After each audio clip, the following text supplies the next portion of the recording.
Lakshminarayana the AK కసర్ workers union Recherla. ఈ ప్రాంతంలో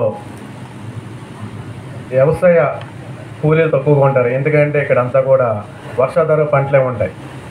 ఈ పరిస్థితుల్లో కార్మికులకి ఎవరు కూడా సరైన ఉపాధి ఉండదు. ఇక్కడున్న కార్మికులకి సరైన ఉపాధి ఏంటంటే ఈ స్టోన్ కసర్స్, ఈ క్వారీల మీదే. ఇలాంటి పరిస్థితుల్లో గత 5 సంవత్సరాల మటు కూడా ఈ వ్యాపారాలు లేక చాలా కసర్స్, గతంలో 130 స్టోన్ కసర్స్ ఉంటే ఇవాళ 60 స్టోన్ కసర్స్ రన్నింగ్లో ఉన్నాయి. మనం చెప్పు తెలుసుకోవాలంటే ఇప్పుడు మనం ఇక్కడ పబ్లిక్ ఏరియా జరుగుతున్న ఈ కసర్ కూడా 10 సంవత్సరాల మట్టి కూడా మూతపడి ఉంది. మొన్న పబ్లిక్ ఏరియా జరుగుతున్న కసర్ కూడా 10 సంవత్సరాల మట్టి మూతపడి ఉంది. అంటే స్టోన్ కసర్ దగ్గర పనిచేసే కార్మికులకు సరి ఉపాధి లేదు. ఈ క్వారీలు రన్ అవుతేనే ఆ క్వారీల నుంచి వచ్చే ఫాల్స్ ఈ క్రసర్స్కి వస్తుంది. అంటే క్వారీలు ఆగిపోయినా స్టోన్ కసర్స్ ఆగిపోతాయి, స్టోన్ కసర్స్ ఆగిపోయినా క్వారీలు మూతపడిపోతాయి.